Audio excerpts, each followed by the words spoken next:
Assalamualaikum warahmatullahi wabarakatuh. Kali ini bertemu lagi dengan saya Hanifah Clarissa Putri dalam materi pembelajaran diksi atau pilihan kata. Nah, apakah kalian tahu apa yang dimaksud dengan diksi? Jadi, diksi adalah pilihan kata yang tepat dan selaras yang digunakan oleh penulis atau pengarang untuk menyampaikan suatu pesan dalam situasi tertentu. Nah, pada materi kali ini terdapat 5 subtopik diksi. Yang pertama yaitu pengertian diksi, yang kedua fungsi diksi, yang ketiga syarat-syarat dalam diksi, yang keempat cakupan diksi, dan yang kelima adalah memilih diksi. Oke, langsung saja pada materi kali ini kita akan melakukan penjelasan pada subtopik yang sudah dibagi tadi. Nah, yang pertama yaitu ada pengertian diksi menurut KBBI atau Kamus Besar Bahasa Indonesia. Menurut KBBI, diksi adalah pilihan kata yang tepat dan selaras dalam penggunaannya untuk mengungkapkan ide atau gagasan. Nah, yang kedua, menurut Siswono, diksi adalah pilihan kata yang terhadap bahasa-bahasa yang dikuasai oleh penutur. Nah, sedangkan menurut pendapat saya, diksi adalah hasil dari memilih kata yang tepat yang digunakan oleh penulis dalam mengungkapkan gagasannya. Yang kedua yaitu fungsi diksi. Fungsi diksi yang pertama yaitu adanya melambangkan gagasan yang diekspresikan secara verbal. Nah, maksudnya di sini adalah ketika kita berbicara dalam menggunakan diksi yang baik dan benar, kita dapat mengekspresikan gagasan kita secara verbal. Yang kedua adalah membentuk gaya ekspresi gagasan yang tepat. Maksudnya adalah diksi tersebut dapat digunakan secara formal atau non-formal. Yang ketiga yaitu menciptakan komunikasi yang baik dan benar. Karena diksi yang baik dan benar, tepat dan sesuai dengan kondisi yang dipakai, maka akan menciptakan komunikasi yang efektif. Yang keempat yaitu mencegah perbedaan penafsiran. Jika kita salah dalam memilih sebuah diksi yang baik, maka kita akan melakukan penyesuaian konteks keadaan. Hal tersebutlah yang membuat terjadinya perbedaan penafsiran. Yang kelima yaitu mencegah salah pemahaman. Nah, dengan adanya perbedaan penafsiran, maka dapat menimbulkan salah pemahaman di antara kedua belah pihak yang sedang berkomunikasi.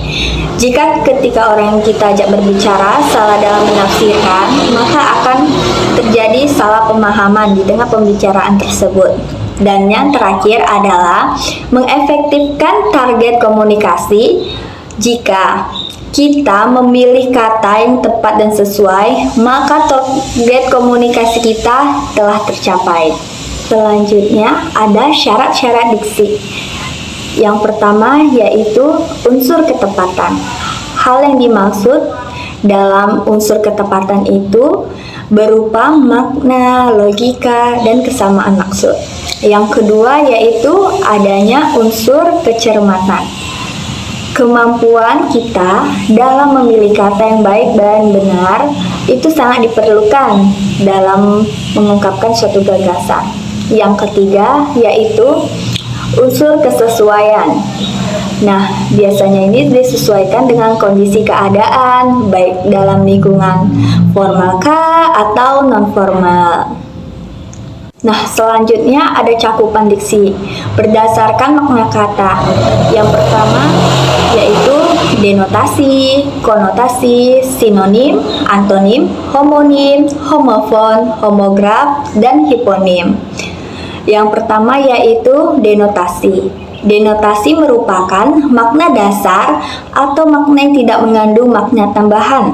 Sedangkan konotasi adalah kebalikan dari denotasi, yaitu makna yang mengandung makna tambahan. Contoh dari makna denotasi dan konotasi yaitu sebagai berikut.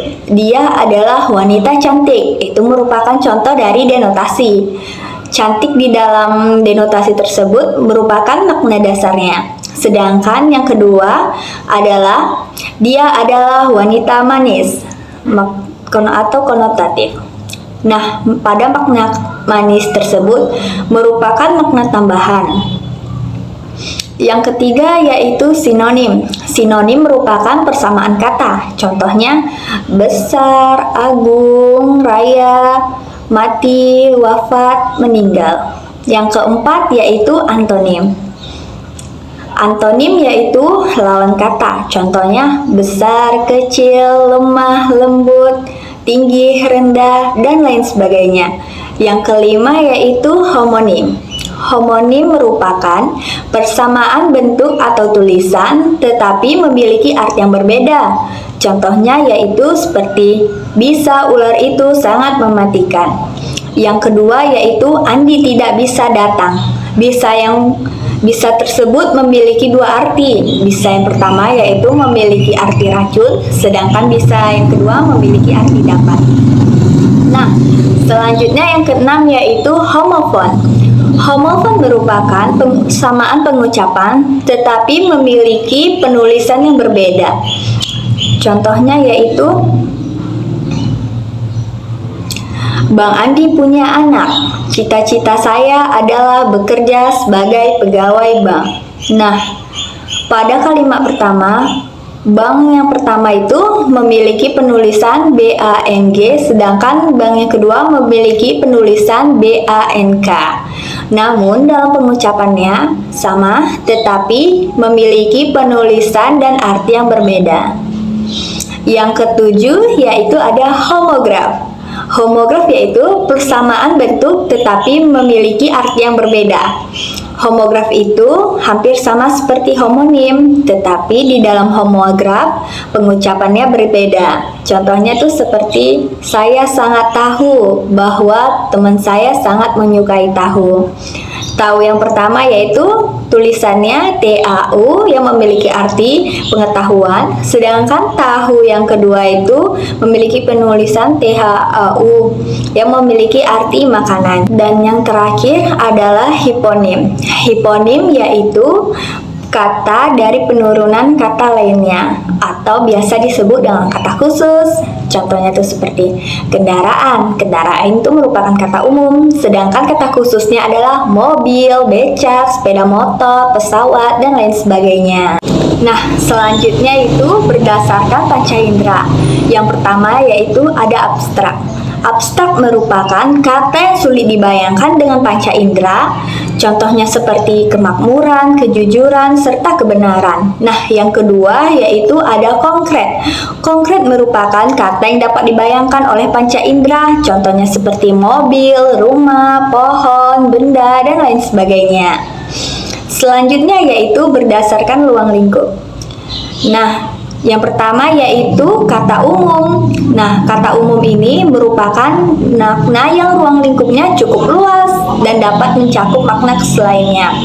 Contohnya tuh seperti kendaraan, hewan, tumbuhan, benda, dan lain sebagainya. Nah, yang kedua yaitu kata khusus. Kata khusus yaitu makna yang ruang lingkupnya cukup sempit. Nah, contohnya seperti motor, mobil, pesawat, itu merupakan kata khusus dari kata umum kendaraan. Nah, selanjutnya yaitu berdasarkan baku tidaknya penulisan kata. Yang pertama yaitu kata baku. Kata baku merupakan kata yang digunakan menurut pedoman atau kaidah yang sudah ditentukan. Contohnya itu seperti zaman. Kata bakunya zaman, sedangkan kata tidak bakunya yaitu zaman. Kalau kata bakunya itu zaman awalannya menggunakan huruf Z, sedangkan yang tidak bakunya menggunakan huruf J. Nah, selanjutnya yaitu cara memilih diksi. Terdapat 3 cara dalam memilih diksi. Yang pertama yaitu memahami dari arti kata yang digunakan. Nah, jadi kita harus mengetahui arti benar apa arti dari makna kata yang kita gunakan. Yang kedua yaitu memahami nuansa makna. Nah, di sini kita harus memperhatikan kepada siapa kita akan berbicara. Nah, yang ketiga yaitu memahami situasi dan kondisi. Nah, apakah situasi kita yang digunakan bersifat formalkah atau non formal? Nah, Mungkin sekian penjelasan materi yang dapat saya sampaikan mengenai diksi atau pilihan kata. Selanjutnya, saya minta maaf bila terdapat kekurangan. Wabillahi taufiq wal hidayah. Wassalamualaikum warahmatullahi wabarakatuh.